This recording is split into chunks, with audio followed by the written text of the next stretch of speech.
has to try and conceal those or screen them through vegetation.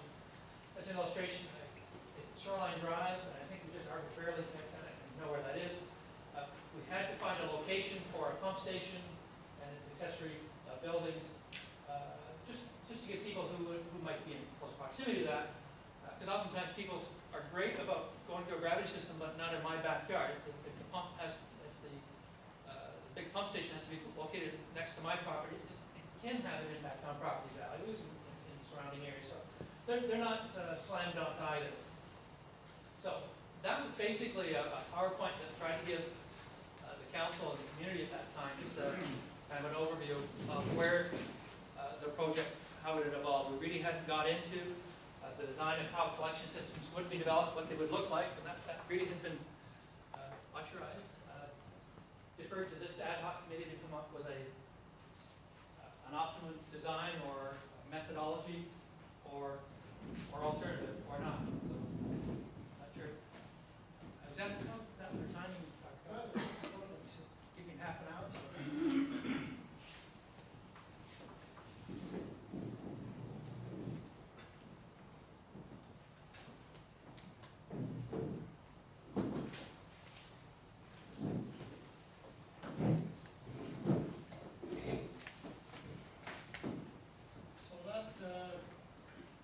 Completes our new business of this meeting.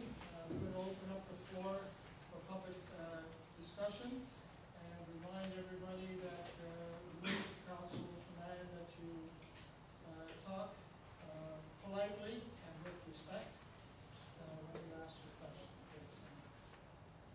Just for those that can't hear that well, including myself sometimes, please speak up as possible. Okay. Questions? By the way, John, would you be willing to answer any questions from the public on this? If I can't answer them, I'll undertake to get answers. I would like an answer to the could you please stand up and say your name, please? John Bullock. I would like an answer to treatment plant is what we hear about now. Is this price going to include the line from down past my property, or is that over and above this plant? John?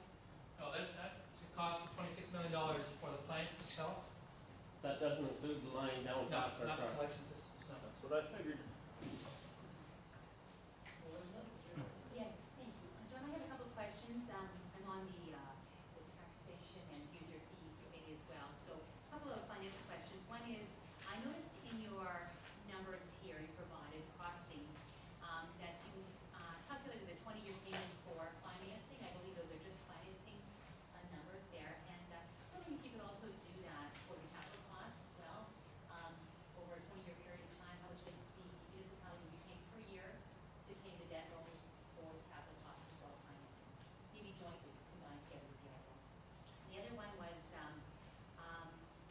could you tell me how much the total cost of the green energy initiatives would be in this insurance?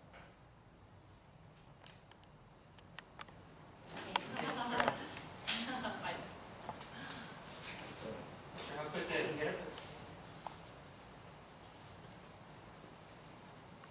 Just a point of clarification. Do you mean the life cycle time? Is that what you're referring to, the life cycle time? Well, that's a good point. That's over and above, right? I suppose back to the previous one as well, not only the debt load, but the life cycle, which we have to factor in as well. So the capital, the financing, and the life cycle replacement costs, and how they can be carrying every year. But then, if you have the green energy, otherwise I can wait till later, John, that's fine.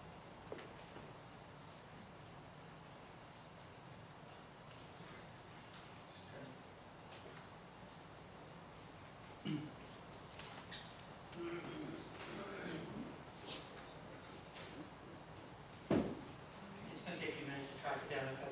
That's fine.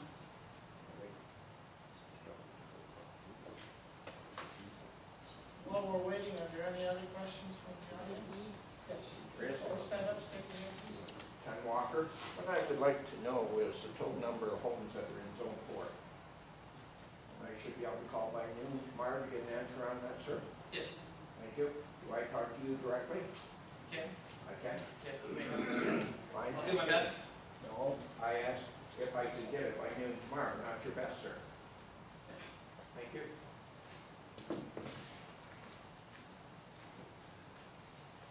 Yes. Stand up and state your name, please.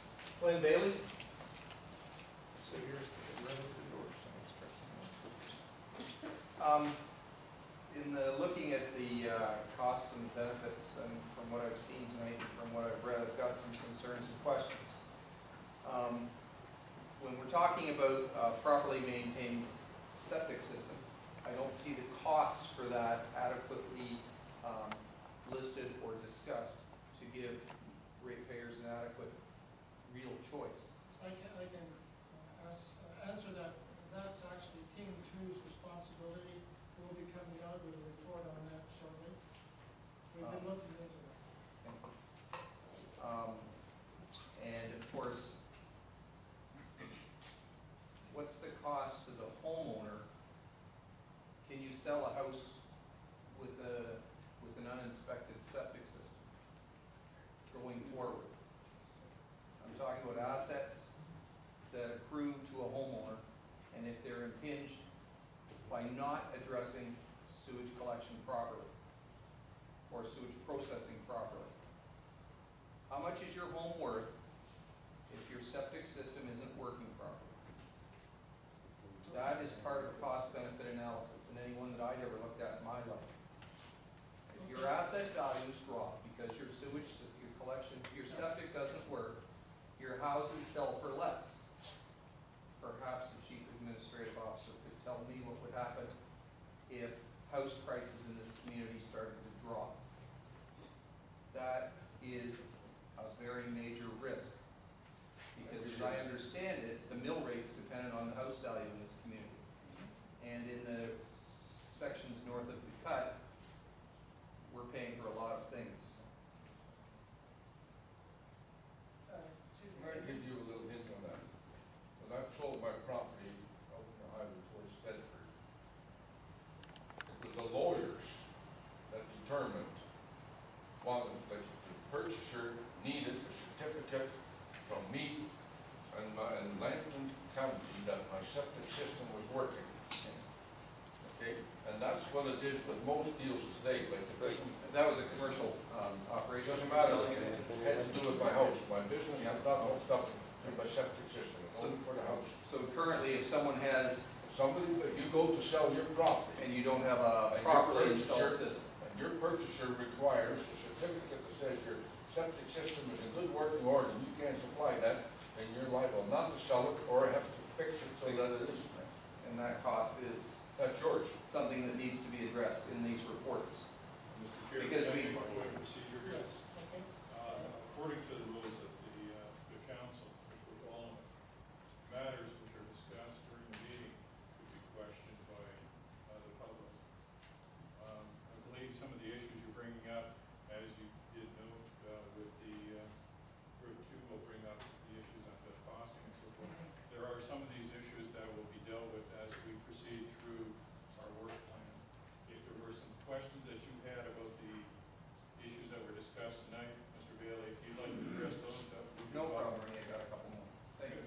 No, but if you'd like to stick to that. please. Yes, no problem. Thank you. The nitrate numbers, it's a niggling memory of mine that pregnant women are affected most by nitrates in the water. I don't know if there's any studies that are germane to It's this. newborns, yeah, we include fetus. Yeah, so if those numbers are germane to the nitrate numbers that are in this community, it would be The useful. values haven't changed. The general state is, for safety reasons, 10 milligrams per liter. And phosphorus, when Councillor Bonesteel was asking about phosphorus plumes, I was at a council meeting trying to get money for the Chamber of Commerce, and I was unsuccessful, must be my approach. And there was a man on ahead of me who was discussing a water quality thing with Arcona, and I wasn't paying a lot of attention, because it was probably the singularly dullest presentation I'd ever seen. And he talked about phosphorus plumes as the effect when a filtration sand stand in this exam